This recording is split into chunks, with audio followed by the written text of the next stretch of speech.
Salut tout le monde, c'est Jojo. Je viens de remarquer qu'on vient de dépasser les 1 600 000 abonnés. C'est juste dingue, merci beaucoup. Et pour fêter cela, j'ai tout simplement décidé d'offrir 2 smartphones parmi les prochains acheteurs sur la boutique jojol.store. D'ailleurs, il y a bientôt plus de produits en stock, donc il faut foncer. Toutes les informations sont dans la description. Avant de vous proposer ma vidéo avis général sur le Galaxy Fold, n'hésitez pas à vous abonner pour ne pas la rater. Je me suis dit que ça pourrait être sympa de répondre à certaines de vos questions sur ce futur smartphone pliable qui va être commercialisé. Oui, je dis futur parce que finalement, il devait sortir quelques jours après ma vidéo unboxing, mais Samsung a décidé de retarder la sortie. Là, aujourd'hui, au moment où je tourne cette vidéo, on ne sait pas exactement quand il sera commercialisé. Mais il sera commercialisé. Enfin, j'espère pour eux. Bref, les smartphones pliables, c'est tout nouveau. Je pense que vous n'en avez jamais vu dans la vraie vie. En tout cas, voilà, j'en suis convaincu que vous êtes très sceptique par ce genre d'appareil, et c'est tout à fait normal. C'est pour ça que j'ai fait une sélection de vos questions que vous m'avez posées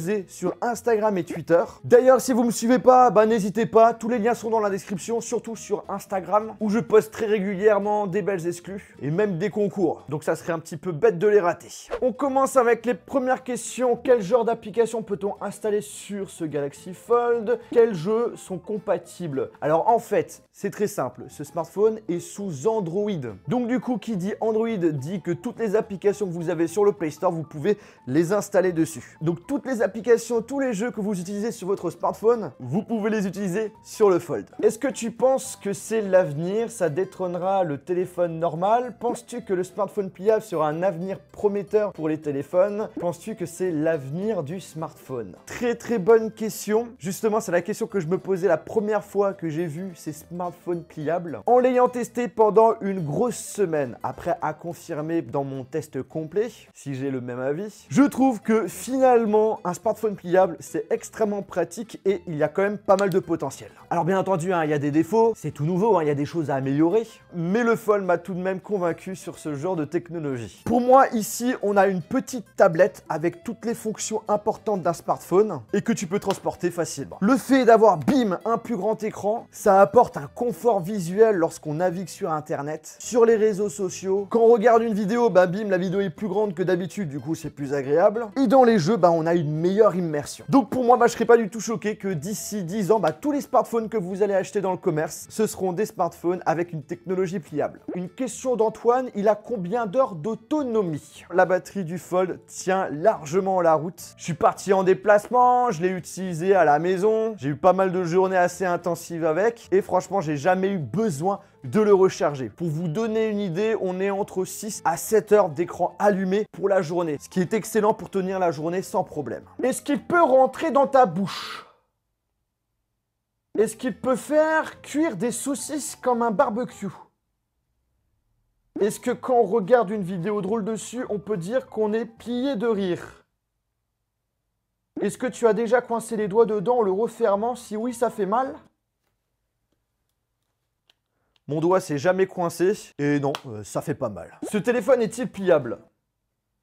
Sérieux? Vas-tu nous en faire gagner un avec une EP ou autre? T'es super, merci d'être là pour nous informer de tout. Merci à toi pour ton tweet. Actuellement, j'ai pas de concours qui est prévu pour vous faire gagner le Galaxy Fold. Après, j'ai envie de vous dire pourquoi pas. Je peux toujours essayer de me démerder. Tout dépend justement de vous. Si vous êtes chaud absolument à avoir ce téléphone à gagner, je vous laisse me mettre un commentaire ou si vous souhaitez, mettre le petit pouce bleu. Par contre, je tiens à préciser que vous avez encore 2 jours pour participer à mon dernier concours avec la possibilité de gagner soit un Galaxy S10 ou un Huawei P30 au choix. Pour cela, je vous invite encore une fois à aller dans la description. Il y aura toutes les modalités. En gros, il faut télécharger un launcher, une application gratuite sur le Play Store qui se nomme Apollo et d'installer le thème Jojol, tout simplement. Amaury me demande s'il y a des coques pliables spéciales. Alors, ce qu'il faut savoir, c'est que quand tu achètes le Galaxy Fold, ils te fournissent une coque. Cependant, personnellement, je la trouve pas belle esthétiquement. Après, c'est mon avis. Aujourd'hui, j'ai pas vu de marques qui ont l'intention de se lancer dans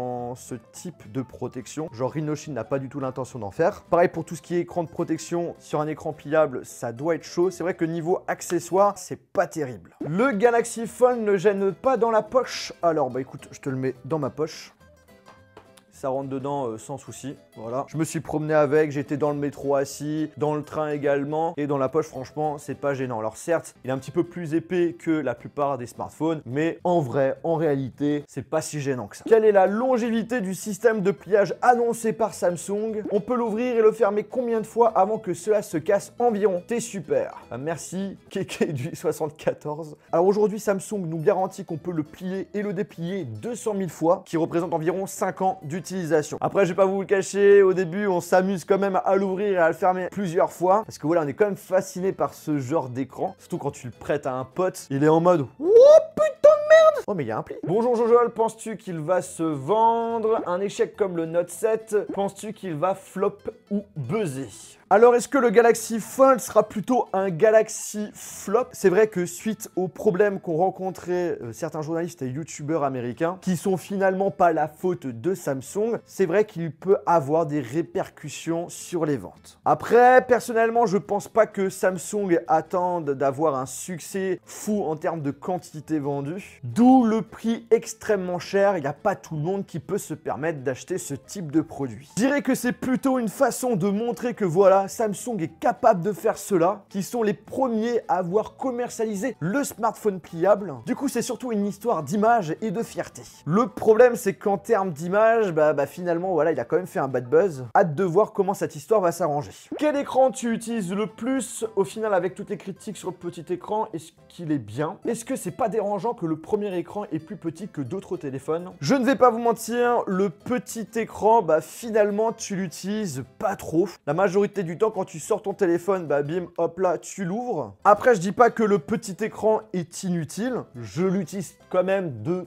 temps en temps, notamment pour voir rapidement mes notifications, pour répondre rapidement à des messages. De mon côté, sur le bureau, j'ai directement mis des widgets pour avoir une visibilité rapide sur certaines choses. Après, c'est vrai que ça reste quand même petit à utiliser. Quand tu écris un message, ça peut t'arriver de te tromper de touche. Mais après, voilà, quand tu as pris l'habitude, ça le fait. L'écran en plastique, cela fait pas bizarre au toucher par rapport aux autres smartphones? Alors oui, qui dit écran pliable dit que voilà, c'est un écran qui est en plastique. Je vais pas vous cacher, le toucher est complètement différent par rapport aux smartphones d'aujourd'hui, notamment ceux avec un écran en verre. Mais après, l'écran est hyper réactif, le tactile marche parfaitement. Du coup, pour moi, ça va. Est-ce que tu penses utiliser ce téléphone quotidiennement? Ça va être étrange pour pas mal de gens, mais oui, ce Galaxy Fold pourrait être bien mon futur smartphone personnel. Alors certes, il y a pas mal de choses qui manquent par rapport à l'iPhone, comme Instagram parfaitement optimisé, AirDrop, la compatibilité avec l'Apple Watch. Là, je l'utilise, mais c'est pour afficher l'heure. Mais après, j'ai envie de vous dire, ça fait aussi du bien de changer nos habitudes. Et c'est vrai que voilà, avec un smartphone pliable, en termes de changement, t'es plutôt gâté. C'est pour ça que je pense que je vais quitter mon iPhone. Salut, t'as été payé combien par Samsung pour parler de ce produit? Simple curiosité. Écoute, j'ai été payé 0 € et je pense que la prochaine fois, je pourrais demander un petit peu plus. Les performances sont-elles suffisantes pour jouer à des jeux ou faire plein de multitâches? Alors en termes de performance, t'as aucun souci puisque t'as le dernier processeur du moment, le Snapdragon 855, et tu as 12 Go de RAM. Donc franchement, il n'y a pas de souci à se faire. Et en plus de cela, l'OS est quand même bien optimisé. J'ai rencontré très rarement des bugs. Contrairement au Royal, quand je l'ai testé pendant 5 minutes, il y a pratiquement tout qui buguait. Tu peux le plier dans l'autre sens. Alors surtout, ne pas faire ça, parce que là, justement, tu le casses. Vaut-il les 2000 €? Je dirais non, parce que 2000 €, ça fait extrêmement cher. Mais après, voilà, je comprends ce prix, dans le sens que c'est tout nouveau, c'est le tout premier smartphone pliable à être commercialisé. Donc, c'est tout à fait logique que le prix soit beaucoup plus cher qu'un smartphone aujourd'hui. La qualité de son est-elle bonne? Est-il étanche? Alors, la qualité de son, très bon. On est sur un son stéréo qui est normalement le même que le Galaxy S10 Plus. Est-ce qu'il est étanche? La réponse est non. Et surtout, ne le mettez pas dans l'eau parce que vous risquez vraiment de le casser très rapidement. La sensation de revenir sur un téléphone lambda. Je peux vous le dire que ça fait super bizarre. La majorité du temps, de toute façon, si vous utilisez quotidiennement pendant plusieurs jours un téléphone avec un grand écran et que vous revenez sur un plus petit écran, ça vous fera un choc. Le choc que j'avais entre un iPhone 10s Max et après revenir sur un iPhone 10, c'est le même que j'ai avec le Galaxy Fold, sauf que c'est x10 parce que l'écran est beaucoup plus grand que ce qu'on a aujourd'hui sur un smartphone. Pourquoi le clavier est séparé en deux quand le téléphone est ouvert? Est-ce qu'on sent une différence de la sensibilité de l'écran pour la partie tactile au niveau de la pliure de l'écran. Alors oui, quand tu affiches le clavier, on a une séparation en deux. Et en vrai, c'est super intelligent parce qu'au final, quand tu tapes ton message, c'est beaucoup plus facile. Mais si tu souhaites qu'il n'y ait pas de séparation au niveau du clavier, tu as juste une petite touche et le tour est joué. Après, est-ce qu'on sent une différence au niveau de la pliure, au niveau de l'écran? Alors au toucher, tu le ressens. Après, pour la partie tactile, aucune différence. Est-ce que c'est pas mieux et moins cher d'avoir un mobile et une tablette distinctes? Alors moi, personnellement, je suis le genre de personne qui aimerait éviter d'utiliser 50 000 produits. Si j'ai la possibilité d'avoir un produit qui répond à pas mal de besoins, je préfère privilégier ce produit. Pour moi, c'est une mini tablette que tu peux transporter n'importe où et que tu peux utiliser comme smartphone. Et le fait d'avoir les deux ensemble, je trouve ça extrêmement pratique. Est-ce que à l'heure où on en parle, c'est vraiment important d'avoir un smartphone pliable? Je pense que le Fold est plus un prototype des futurs smartphones. À trop vouloir faire évoluer la technologie, on crée des choses qui sont en avance sur notre temps. C'est ce que je pense. Je dirais qu'aujourd'hui, bah non, c'est pas primordial d'avoir un smartphone pliable. Après voilà, si vous êtes prêt à dépenser 2000 € à chaque fois qu'il y a un nouveau smartphone pliable, j'ai envie de te dire pourquoi pas. Mais si vous faites attention à votre argent, je conseillerais d'attendre bien sûr quelques années. Il y a plein de marques qui vont proposer leurs propres produits avec des améliorations, des nouvelles fonctionnalités qui seront peut-être beaucoup mieux que le Galaxy Fold aujourd'hui. Et je l'espère. En tout cas, une chose est sûre, les smartphones pliables, c'est le futur. D'ici 10 ans, j'en suis convaincu, tout le monde aura un smartphone pliable dans sa poche. Bref les amis, cette vidéo touche à sa fin. J'espère que ça vous a fait plaisir. Si c'est le cas, je vous invite à lâcher un gros pouce bleu. N'hésitez pas à vous abonner, à me suivre sur mes réseaux sociaux. Tous les liens sont dans la description. À participer aussi au concours avec Apollo. Ça serait dommage de rater la possibilité de recevoir gratuitement un Galaxy S10 ou un Huawei P30. Et sur ce, on se retrouve dans une prochaine vidéo. Salut! Est-ce qu'il peut rentrer dans ta bouche? Est-ce qu'il peut faire cuire des saucisses comme un barbecue? Est-ce que quand on regarde une vidéo drôle dessus, on peut dire qu'on est plié de rire?